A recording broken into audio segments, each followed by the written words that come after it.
sa paligid ko. Ano? Magandang hapon po sa inyong lahat mga kasikap. Welcome po sa panibago na naman nating update. Araw po ngayon ng Linggo, ika-6 na po ng Hulyo taong 2025. Time check po tayo, alas 5 na po ng hapon. So nandito po tayo ngayon sa Quezon Avenue Station ng Metro Manila Subway, Contract Package 102 kasama ng East Avenue.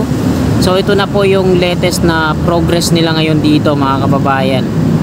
Yan. Dito po ito sa may harapan ng Avida Towers. Yan.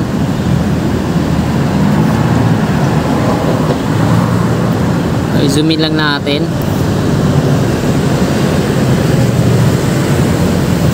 So dito sa may harap ng Avida Towers, ito nagbukay sila dito sa part na to.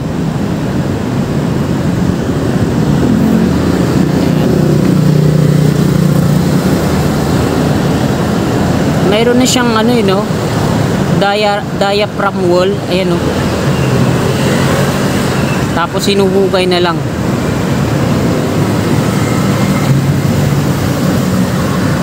Yan, dito po ito sa may harap ng Avida Towers.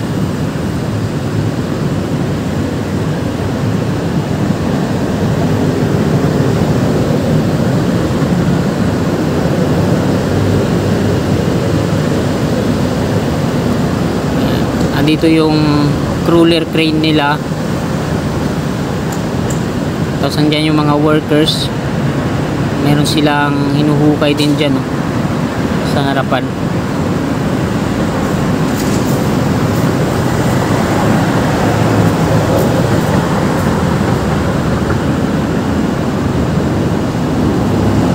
So dito naman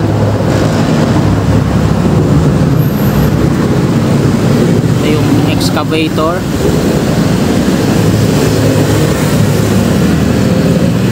mga tube,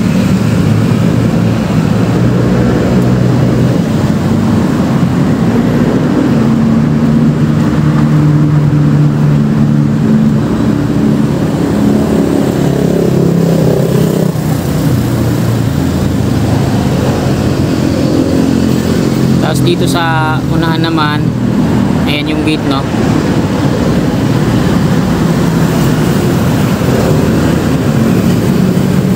Ayan yung barracks nila. Ito yung mga bentonite container tanks.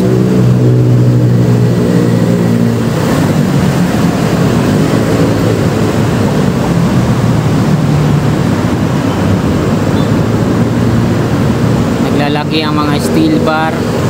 Kasi ito mga kababayan, ito dito yung entry at exit ng stasyon. Yan, meron na rin mga diaphragm wall, tapos mga steel column. Medyo maliliit lang kasi malayo tayo, pero kung nasa yan tayo mismo, malalaki po yan ano.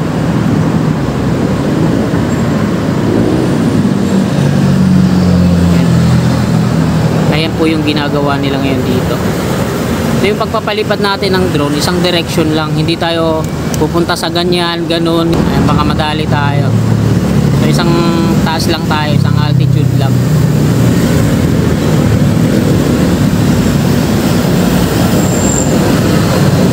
So dyan sa unahan,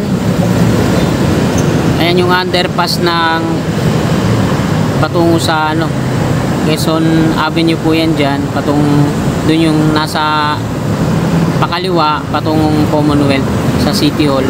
Ito naman yung sa kanan patungo yan ng Espanya. Meron silang gate dyan sa unahan.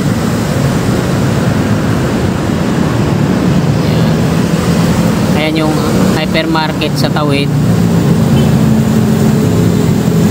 At ito yung footbridge.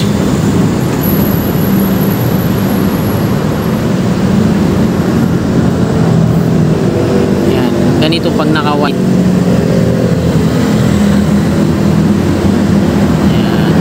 Sa unahan natin yung Quezon Avenue Station ng MRT3, pati yung P2P bus. Ito yung viaduct ng MRT3 sa gitna. southbound dito sa kanan edge sa flyover, Quezon Avenue flyover, sorry. Sa kaliwa naman yung northbound patungong monumento. Dito sa baba, service road. Yan. So, balik tayo dito sa subway, yung kinukunan natin ng update. So, ayan po yung status niya ngayon dito, mga kababayan. Ayan yung latest update natin. So, may narinig akong balita, no? Nabasa ko sa article nung nag-research ako sa Google. Itong dalawang stasyon na to, Quezon Avenue at East Avenue, eh hindi daw to titigilan ni Pangulong BBM hanggat hindi nagiging operational to hanggang matapos ang kanyang termino. Ayun ang pagkabanggit ng article na yun na nabasa ko. So hindi ko na i-reflex dito, ano. So tingnan natin kung matapos to sa pamumuno ni Pangulong BBM.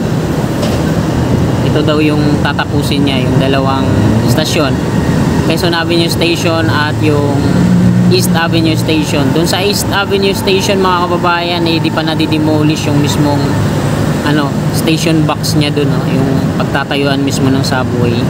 Kumpara dito na talagang progresibo na, makikita nyo naman, oh.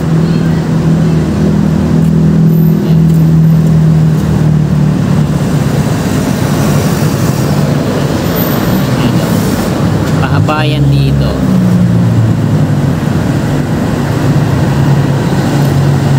Sa may Avida Towers. Magkakalapit lang sila dito ng mga transportasyon pag natapos na to. Sa unahan naman natin, ayan yung Vertis North. Tapos ito yung ayan yung Philam QC sa unahan natin. Philam QC, meron siyang elevator kanan, gitna at kaliwa. Ayan naman yung Soler North Resort. Ayan yung malaking LED billboard na yan, oh. So ipakita ko sa inyo. Ayan yung Soler North Resort. So dyan sa loob, so wala naman, ano. Ayan, sa unahan natin yung turnback guideway ng MRT3 patungo dito sa kanan, Landmark Trinoma. Ayan yung MRT3. Ayan yung dulong istasyon ng MRT3 North Avenue. So hindi na yan yung magiging dulo pag natapos na yung Unified Grand Central Common Station dun sa dulo. P2P bus station dyan sa ilalim ng viaduct, North Avenue Station. At sa southbound dito sa kaliwa, northbound sa kanan patungong monumento.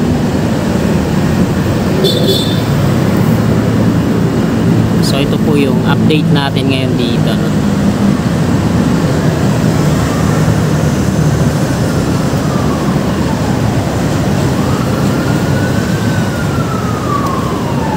So nandyan tayo sa baba.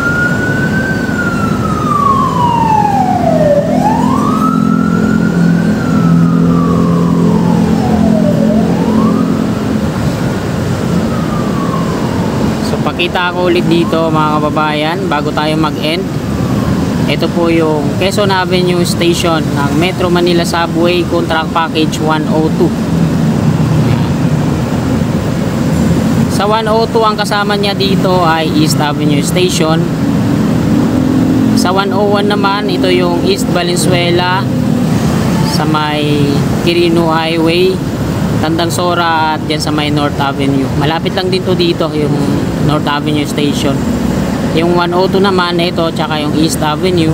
Yung 103 naman, ayan yung Anona Station at yung Camp Aguinaldo Station. Ayan. So doon tayo lagi nag-update sa kabila. Ayan, oh. May mga puno na yun. Ayan yung dating Manila Seedling Banks to dito dati, no? So doon tayo sa kabila lagi dumadaan sa may Miriam Defensor Avenue. Ayun, doon sa dulo. May mga bentonite din doon, no, sa dulo. Sakop pa kasi nila yan, eh. Ayan, doon sa may Court of Tax Appeals. Ayan, doon ako lagi nakapwesto. Ayan, yung kalsada na yun. ngayon, dito tayo ngayon sa may EDSA. At ayan mga kababayan, hanggang dito na lang po itong video na to. Marami pong salamat sa inyong walang sawa at kung painusuporta kay Kasikap Channel. At sana bago nyo lisanin itong video na to, baka pwede naman pong maglambing. Sana palike naman po at sa mga kasikap natin na willing po sumuporta na hindi pa nakakapag-subscribe. Ayan, i-click lamang po natin subscribe dyan sa kanan, sa baba at yung katabi niyang bell. I-bell all po natin para always na updated lagi tayo sa aking mga bago pang vlog na i-upload dito. So hanggang dito na lang, magandang hapon, happy Sunday po, God bless po sa ating lahat.